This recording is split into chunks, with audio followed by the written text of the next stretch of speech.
on a boat.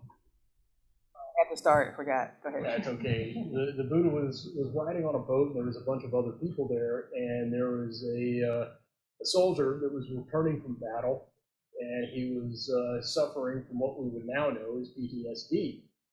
And he was on this boat, and he lost his mind and started hacking up everybody that was close to him, started killing other people on the boat.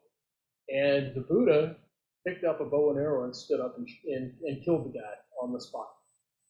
So here is this obviously immoral act in some way. He took a life. He harmed someone on purpose and killed this person. But you got to look at the bigger picture. He kept more people from getting hurt, and he also prevented this soldier's karma from getting worse.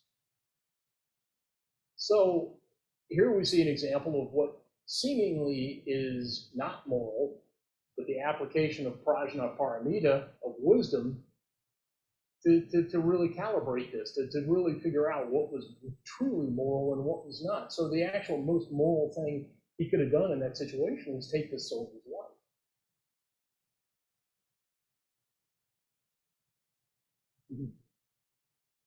Joe, do you have a comment? Forgot the mic. Yep. Make sure it's on. Test. Yeah, that's better. Yep, there you go. Hi, everyone. I'm Sophia. Nice to meet you. So the question I would have about morality and ethics would be, where does one begin and one end? For example, I think of ethics, I think of ethos, which is Greek, which means character. Sometimes that's mistranslated. So it's kind of like a public reputation. So when you have morality, it's also kind of when you internalize those practices beyond your public reputation, how you act, for example, when no one's looking, how you follow your own principles further than that. But I also wonder if there's kind of a fuzzy line between what is a public reputation and what one has internalized as being a moral code. For example, I think my mom would be very happy if I were less queer. And at one point, that would be considered sexual immorality, like we talked about. That point is, of course, today, because plenty of people, but so I'm wondering how we're supposed to navigate the distinction between what we think of as being truly a reflection of our authentic principles and what we have just internalized from the people around us. Well, I would say the first thing to look at is, are you doing anybody else any harm? And I don't think being queer hurts anybody else. I don't see how that's immoral at all. And, I know there's been repressive periods and places, but, I'd say calibrate it by the effect you're having on others. Yeah. Well, like when you said ethos, the first thing that popped into mind is that great line out of The Big Lebowski, when they confused nihilism for Nazism. You remember that line? He's a baby. They're a baby. Yeah. He goes, say what you want about the tenets of National Socialism, but at least it was an ethos.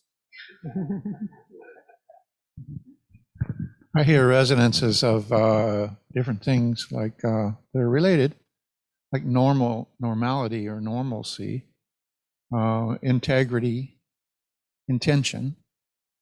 And in Buddhism, one of the uses of intention is your behavior is, and the consequences thereof are not necessarily karmic, and they tend to divide it into intentional versus unintentional behavior.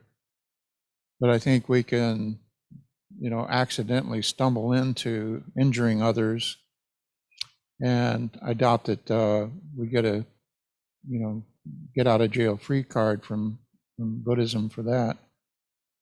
But you can have my model of the personal sphere, the social sphere surrounding it, the personal sphere, and then the natural and universal spheres further out. I think we can look at these as crossing the boundary from the personal to the social. Personally, as what's your name again? Sophia said, secret virtue, those things you do when nobody's looking, that's a kind of morality, but as a personal morality, or you could refer to it as a personal ethic, I guess, in the sense that Joseph was talking about it, ethic of livelihood or ethic of lifestyle. But it's when we cross the boundary from the personal into the social that we run into all of the friction. So I think that's where ethical comes into play. And what we're looking at now in Ukraine, I think, is universally condemned as immoral. But that's both a condemnation of the social action of waging an aggressive war on innocent civilians, relatively innocent, we would say in Zen, and the personal level of neurosis or psychosis or whatever is going on with Putin himself and his inner circle, as that would be the moral dimension of it, or the immoral. But again, if you go to things like normalcy, integrity, intent, then you begin seeing other ways of describing those phenomena, unfortunately. Thanks, Sojo. And I see, Joe, I saw you had your hand up, and then I wanted to respond to Sophia, because you brought up a very good point that I want to circle back to. So go ahead, Joe. Good morning, everyone. Being raised very traditional conservative Roman Catholic, and my father was actually my Sunday school teacher. The way that he would describe the difference between ethics and morality, the way he did describe it to us, was ethics was the lines on the highway, and morality was the steering wheel that we were handed at a certain age. The age for adulthood in Roman Catholicism, of course, is it can vary, but it's somewhere between 13 and 15, maybe 16. So we were literally learning to drive at the same time that we were being handed the steering wheel of our own moral and ethical choices. And in fact, sin and the ramifications of it don't really apply in Roman Catholicism until that age, until you're confirmed in the church. So we were being, taught for that year that very much ethics and morality were, a terminal condition for our soul. And so the steering wheel and the line thing was very gentle way, but of course the difference is that there is no privacy. There's no internal privacy. There's no thought of, as long as it doesn't hurt someone, because we were taught that anything that was outside of those lines on the highway was of danger to our eternal soul. And of course, as a teenager and growing up in the 80s and playing with that steering wheel and going all over the place, growing up in DeKalb County, as I did, you get past the lines and you go, oh, well, wait a minute, the world didn't end. I don't feel a rent in my eternal soul. And in fact, I may feel closer to who I really am inside, having tested these lines or having foregone them completely, and realize that there's a whole nother road that I'm meant to drive down.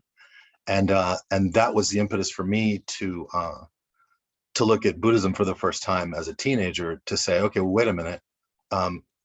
These lines that were given to me, I appreciate being handed the steering wheel, but now I see things very differently in terms of what I'm responsible for and who I'm responsible to. And Sophia gave me very much that feeling back then of being 15, 16 and saying, oh, okay, so now that I've had a lot of, experiences that to my father would be foreign and strange, but to me seem very, very much a part of myself. Now I guess I got to figure out who I am outside of, with the steering wheel still firmly in my hand, but outside of those lines that were drawn for me. So that's my experience. Thank you. Thank you so much, Joe. a couple of things that you brought up and some things that Sophia brought up that I wanted to kind of bring us back around to, because Shinjin Sensei, when he initially started talking about morality, he was saying that it was kind of like you don't have to check your brain at the door. You don't have to leave your, your mind or your brain, and you have some agency. So even when you were talking about when you got life experience related to what you really saw, and you didn't die when the guardrails got expanded because of your personal view, then that gave you some feedback to be able to make an analysis for yourself.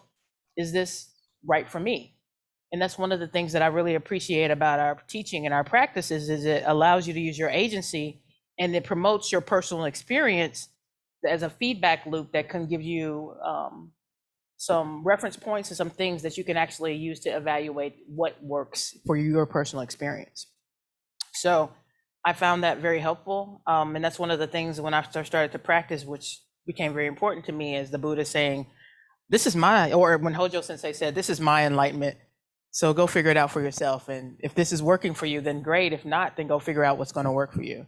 So that's the other thing. And then when Sophia, one of the other things that resonated with me when you were speaking was in the reading when we were preparing for this talk is, ethics, morality, but not to the point of constraint, to where you're using these rules, there you're getting stuck in between these lines, and the guardrails, you don't have any room. So it's what Shinjin Sensei, you talked about, not being too loose, not being too tight, not allowing your rules to be so set, well, I can't do this, that, and whatever, to not give you enough room and space to be able to generate some of your own agency, to be able to give you feedback.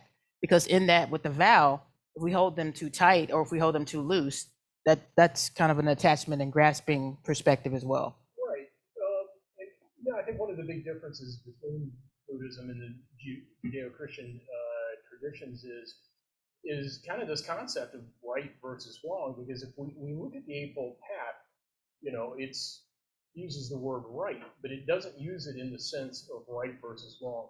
When a wheel is in balance, that wheel is said to be righted, and it's going to turn.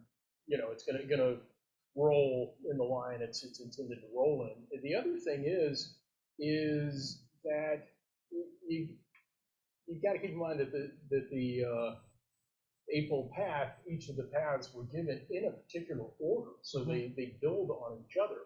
And intent is right up front.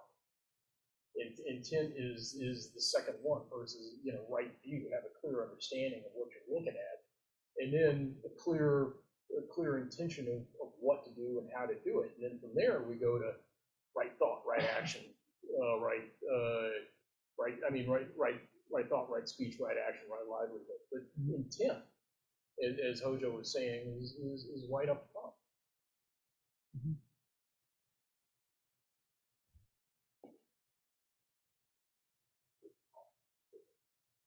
Ungan, did I see you have your hand up?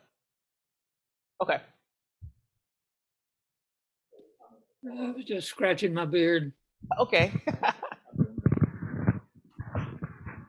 Get the Okay. mic. Can you hear me? Ungan? Got you this time. Okay, you're our hearing test person. Ah, There's a threefold way of looking at the Eightfold Path that I think is instructive here. You take right speech, action, and livelihood as right conduct. And that's sort of the ethical outer dimension of your behavior. You talk the talk, but you don't walk the walk,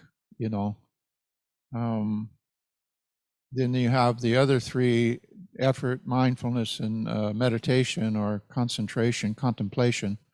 Those are called right discipline. So they're the internal activities that people don't see directly, but they may see the effect of those three. So you can set those two pairs of three, am I saying that correctly, aside as like right conduct on the outer person, outer monk, outer nun, outer person, right discipline as the inner person. And then you have left over, you have right view and right thought. And those two combined are considered wisdom, which is the connection to prajna, which is the, as Shenjian was describing, prajna, or wisdom, is considered the sort of accumulative effect of perfecting all of the other actions, such as generosity, patience, etc., the five. And I'd never heard the metaphor of the five spigots of water and the, wisdom being the hand turning them on or off. But I think that's I made that up. Yeah, we made that up. Good for you. I think I make things up and then I find them in Matsuoka's teaching all the time. Yeah, I think I made it up, and then I realized you told me that in 1998. So I think it's useful to think of the threefold division of the Eightfold Path as right conduct, those three: action, speech, and livelihood, subsumed under conduct, and effort, mindfulness, meditation subsumed under discipline, as being internal, external, if you like, understanding there's no real separation between those two. And then exercising that practice in everyday life, it was called the path to cessation. Exercising those two and failing and learning and coming back and trying again and so forth. Our view and our thought, our understanding, begin to approximate that of Buddha over time, or Buddhism over time. And so when we exercise the perfections, and we think of them as perfecting, like a verb, not in a state of accomplishment, but perfecting, then eventually our view, our worldview, our thought process, our understanding will come to more fully approximate that of Buddha. And so wisdom accumulates over time in that sense. So prajna, you can also think of as being the big circle that's including the other four within it. Wisdom is subsuming generosity, patience, endurance, and so forth under its umbrella. And since no one has gone here, I'll roll right into this. But so let's talk about morality, ethics, judgment, and discernment. Because I'm following a certain, what I perceive as ethical or moral path, I think we have seen this in history, and even now, us becoming so, having our moral high ground to say that I'm better than you. So what are your thoughts on how to gauge and discern when you're rolling into that judgmental perspective of judging others based on your own personal thoughts of morality or ethics? I'm just going to throw that out there for folks. Go ahead. Judgment is a weight you have to pick up and carry. The person doing the judgment has got to carry that weight around. The person being judged doesn't have to at all. You can ignore being judged.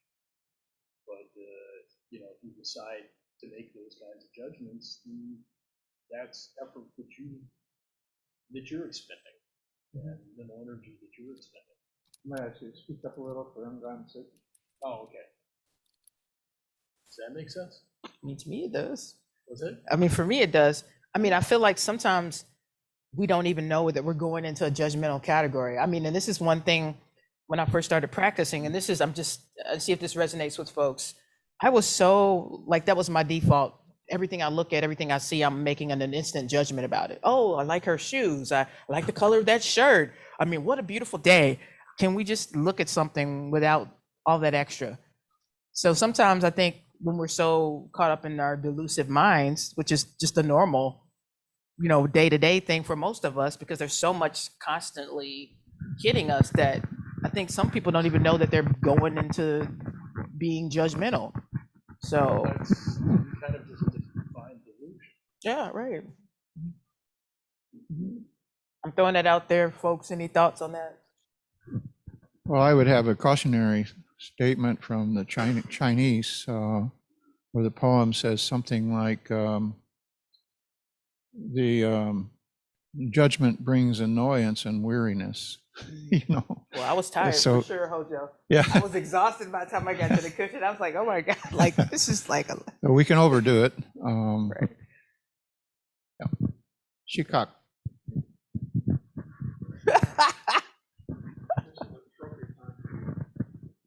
No thoughts, empty mind. To me, I think Shinjin nailed it. It's another layer of something that we put on ourselves and then we carry around. And in my way of thinking, the easiest sort of example is driving in traffic, where the person around us, behind us, who annoys us, is off on their way, and it's so easy to curse or to get frustrated, and we just carry layer on layer on layer of frustration. And so much of the time, by the time I get home from one side of the city to the other, I'm exhausted. And it's not the drive, and it's not even the traffic, it's just the up and down emotionally of all these people that don't know how to drive, but of course I do. Right.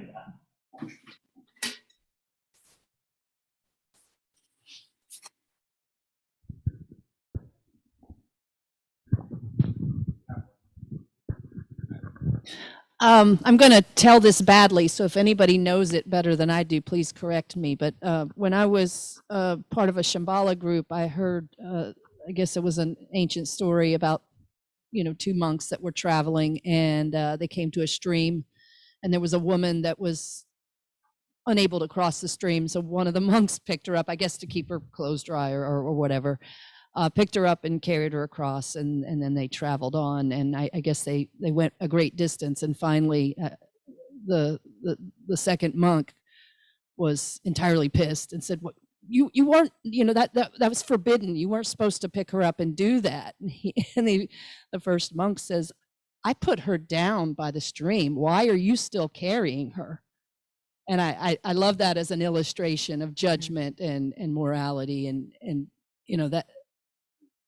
that irritation and annoyance that we let eat us up, that really, we could just let go of. We don't have to pick that up and carry it.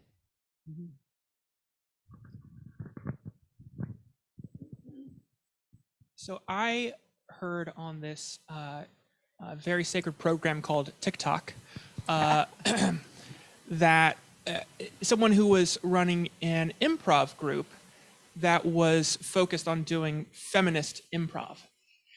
And she argued that the idea of yes and is because where you basically take whatever's going on and go with it, is came about because it was men who were largely doing improv, and it didn't come naturally to them to go along with what something else was going. So for her, she encouraged the women of her group to say no sometimes, to reject what's going on and create their own reality.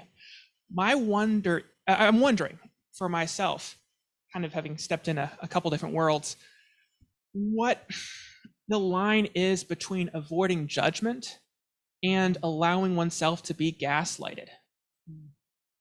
My question is, at what point, after you've been experiencing something that you know in your core is bad, but you don't allow yourself to come to terms with that? I'm wondering how Buddhism might navigate that difficult tension. Before we answer that, can I ask Sophia, how would you manage, how would you maneuver that? Or have you maneuvered that in your own personal experience? Have I dealt with gaslighting, do you mean? Yes. So how have you dealt with that? Badly. Yeah.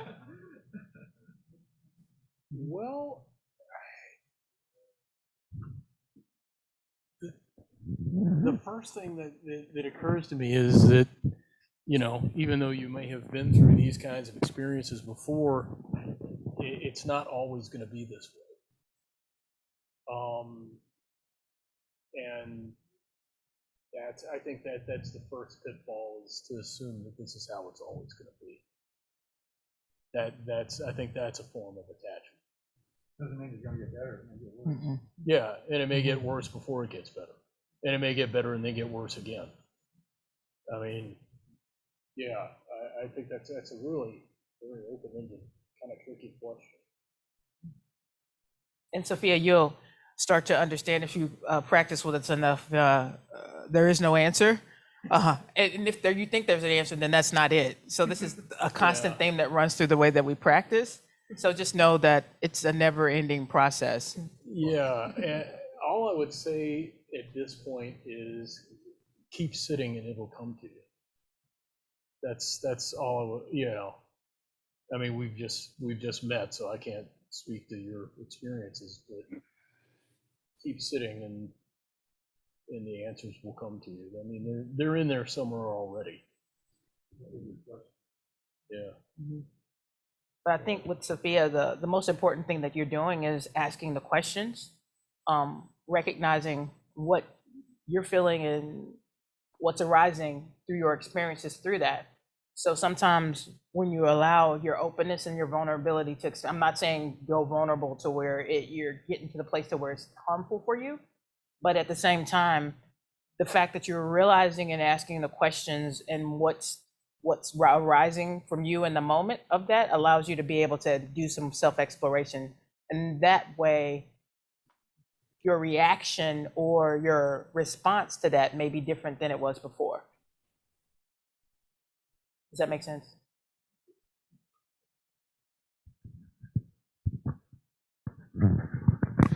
I don't have an answer to your question either, but what you said just hit me in that, particularly for people like me who tend to be very go with the flow and not, generally non-judgmental, you may make yourself vulnerable to gaslighting or to mistreatment. And I'm thinking of instances where I've experienced something like that, knowing that point where you have to push back and where you have to judge that person's actions and say, this is bullshit. You can't do this.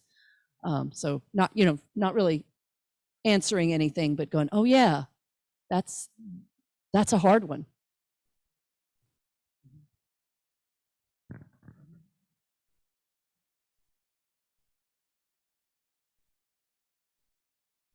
And I think something else that came up in studying this particular chapter, and I'm going to look at my notes for this one because I couldn't remember these, but he really talked about, before you get ready to go out and try to teach someone else to do it, really, what does that look like in your own personal practice? So essentially, he said it's not possible to teach what you yourself are unable to practice. So as we always in this particular lineage, it's all about sitting. It's all about really, this Hojo saying is just sit still enough, long enough.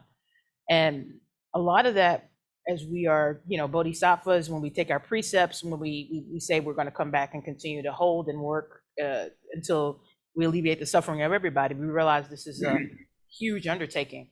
But the three things they talked about in the three categories in Mahayana morality, that's a lot of M's in that sentence, is the three, they talked about restraint, cultivation, and altruism.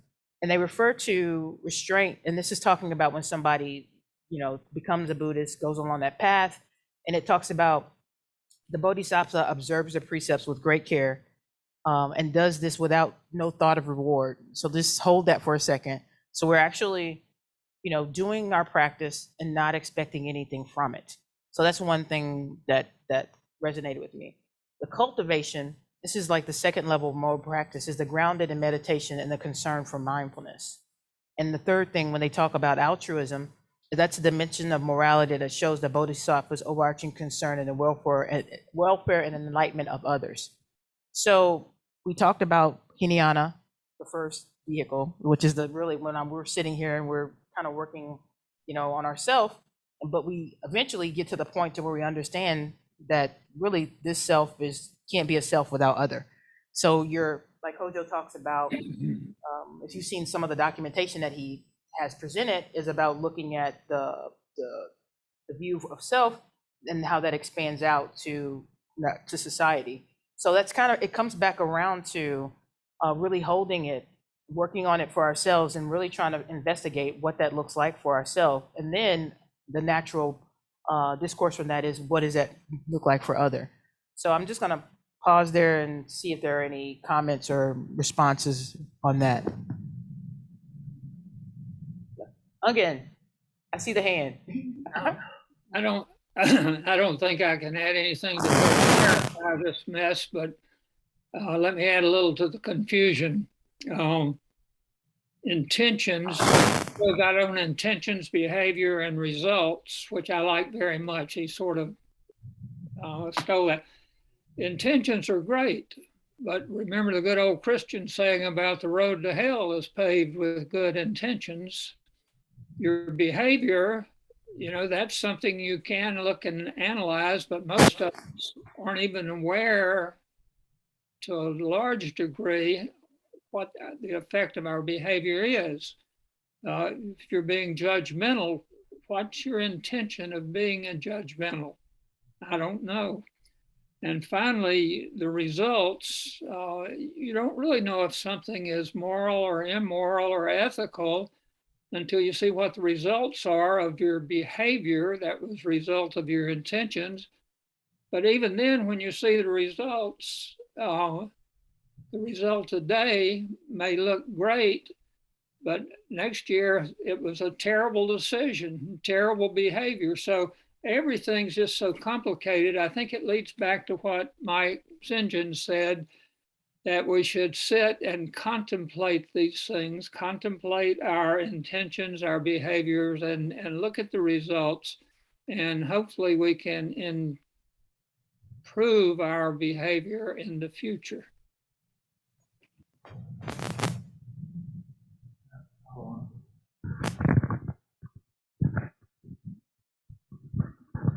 Ungan, can you hear me? I would only add that something may seem great today, but 9 months from now may turn out to be a bad idea. I think it's interesting that you picked 9 months. The natural birth cycle. Yeah. And in accord with Hojo, what he just said, I was working with a great therapist one time, and he was just looked at me in the eyes, and he was like, just because you agreed to do it when it, at the moment was a good idea, doesn't mean it is a good idea today, right? And it's okay to release that, you know? So, and I just still crack up at that. It keeps coming back. Oh, yeah. What are the thoughts on ethics and morality?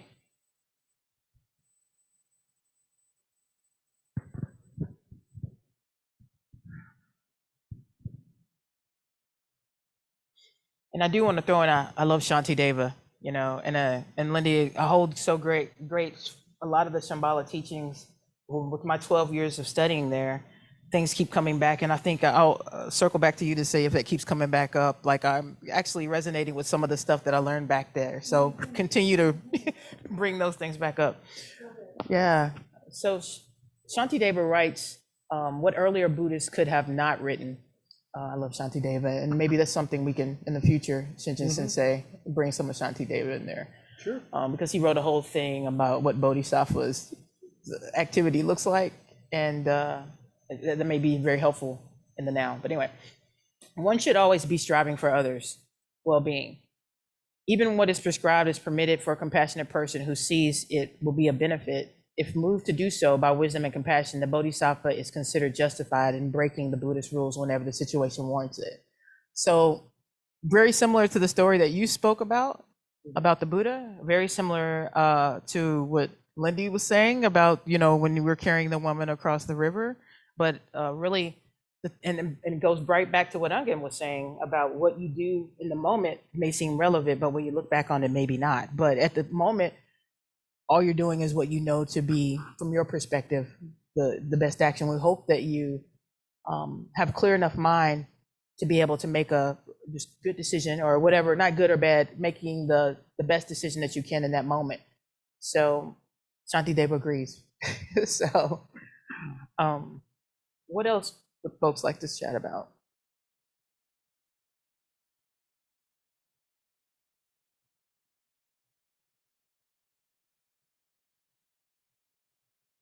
And if nothing else arises, that's totally fine. So, Joe, did you have any closing comments? If we have time, I thought we could maybe chant the Metta Sutra call response, where Buddha pretty much outlines, I think, all the parameters around this issue. Want to do that? Want to try it? Yeah. Okay, repeat after me. This is what may be accomplished This is what may be accomplished by the one who is wise, by the one who is wise, who seeks the good and has obtained peace. Let one be strenuous, upright, and sincere, one be strenuous, upright, and sincere, without pride, easily contented and joyous. without pride, easily contented and joyous. Let one not be submerged by the things of the world. Let one not be submerged by the things of the world. Let one not take upon oneself Not take upon the oneself burden of riches. the burden of riches. Let one's senses be controlled. Let one's senses be controlled. Let one be wise but not puffed up. Let one be wise, but not puffed up. May all beings be happy. May all beings be happy. May they be joyous and live in safety. May they be joyous and live All living beings, all living whether weak or strong, weak or strong. in high or middle or low realms of existence, small or great, visible or invisible, Small or great, near or far, born or to be born, born or to be born. may all beings be happy. Let no one deceive another, No one deceive, nor despise any being in any state. despise any being. Let none by anger or hatred wish harm to another. Which harm to another. Even as a mother, Even as a mother, at the risk of her life, at the risk of her life, watches over and protects watches over her only protects child. her only child. So let one cultivate So let one cultivate an infinite goodwill the infinite goodwill toward the whole world. toward the whole I think I skipped something there. Standing. Yeah. I think I skipped. Standing or walking, Standing or walking, sitting or lying down, sitting or lying down, during all one's waking hours, doing all one waking let hours. one cherish the thought One cherish the that thought. this way of living This way This of way of is the living best in the world. the best is in the the best in the world.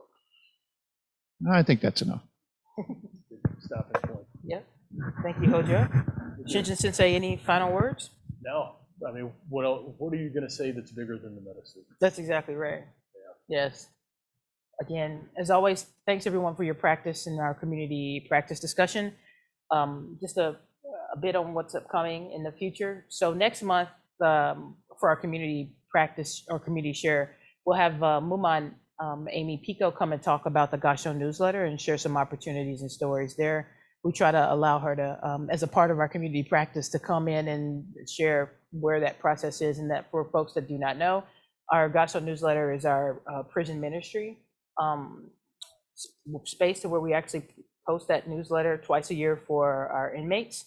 And then they also write back and share stories and request things. So we'll get to hear an update from Amy Pico, the Gasho newsletter. And then in May, we'll come back and we'll be talking about patience. Oh yeah, patience. So again, as always, they're up under teachings on the website, ASZC.org. There is a community practice page that lists the reading schedule for the book. Again, the book that we're using is The Six Perfections. It's pretty heavy. And actually, we did get Professor Dale Wright. He's going to actually be coming in September, not physically, but he's going to be on Zoom coming to talk to us about his book and to kind of share with us and allow us to answer him questions about the book that we're using. And do we have a copy of this in the library? I think we do. Everybody? Yep. Yeah. So this is the Six Professions by Bill Wright's classic text. It's really wonderful. And if somebody wants a digital copy, I have that. He did allow me to share the PDF version of that if you want it on your Kindle. It's for older eyes that you can blow it up. And Can you everything. put that in the chat? Yeah, I can.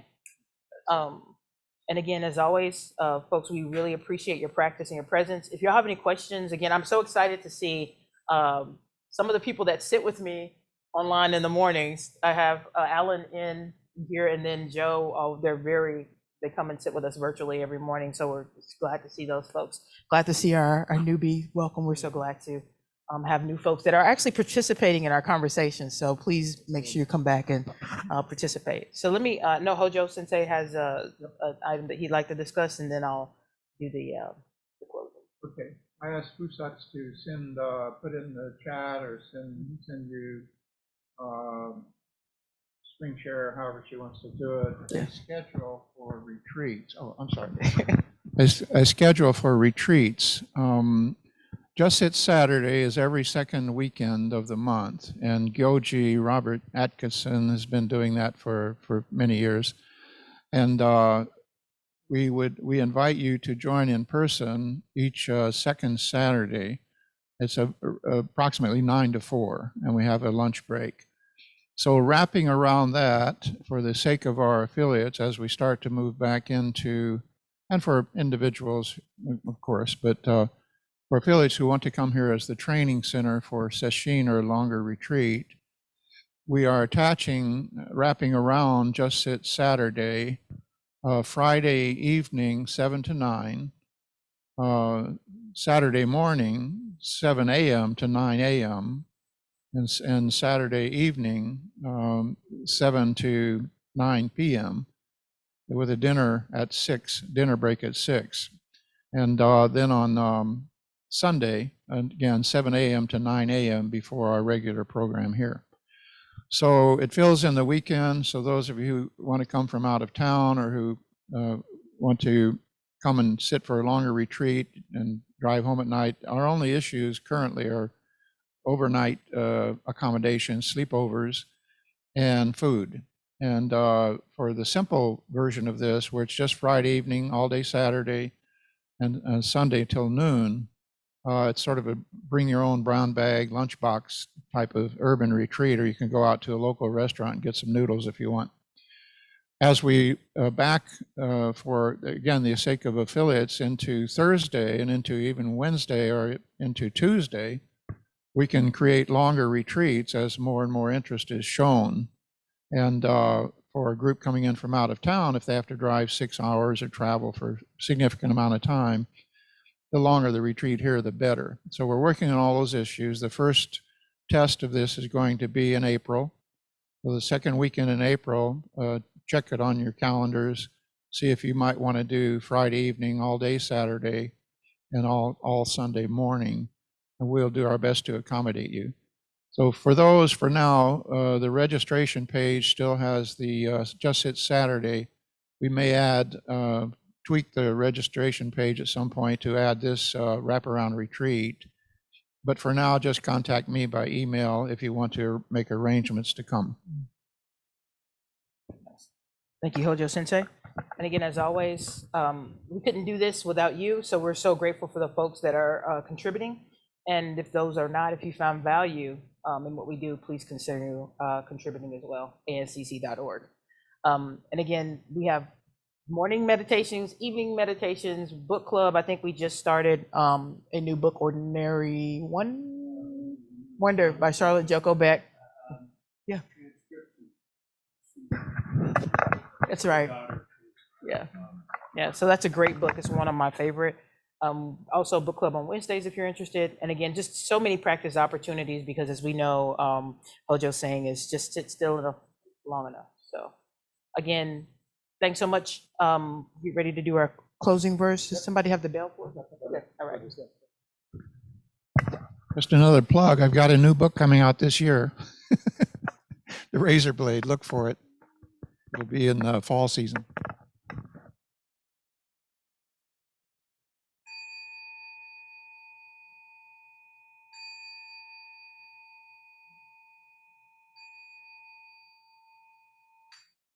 Beings are numberless. I vow to free them. Illusions are inexhaustible. I vow to end them. Dharma gates are boundless. I vow to enter them. The Buddha way is unsurpassable. I vow to realize it. Beings are numberless. I vow to free them. Illusions are inexhaustible. I vow to end them. Dharma gates are boundless. I vow to enter them. The Buddha way is unsurpassable. I vow to realize it. Beings wrongs are numberless. I vow to flee them. Illusions are inexhaustible. I vow to end them. Dharma gates are boundless. I vow to enter them. The Buddha way is unsurpassable. I vow to realize it. Again, everybody, thank you for your practice and your presence, and we'll be seeing you throughout the week.